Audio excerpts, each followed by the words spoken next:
Malakas na ulan naranasan sa ilang lugar sa Cabanatuan City. Narito ang report. Nararanasan ang pabugso-bugsong ulan sa Cabanatuan City, Nueva Ecija ngayong araw dahil sa bagyong Nika. Nagsimulang maranasan ang ulan kaninang madaling araw. Maulan din sa Talavera, Science City of Muñoz, San Jose City, Llanera at General Natividad. Kansilado ang klase sa lahat ng antas ng pribado at pampublikong paaralan sa probinsya ngayong araw dahil sa bagyo. Sinuspinde ang pasok sa mga tanggapan sa gobyerno sa Ilocos Norte simula kaninang alas 11 ng umaga dahil sa banta ng bagyong Nika.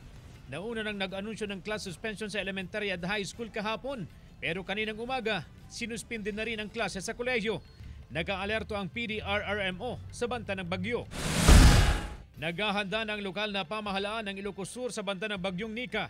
Nagsagawa ng pre-disaster assessment WIS meeting ang PDRRMC.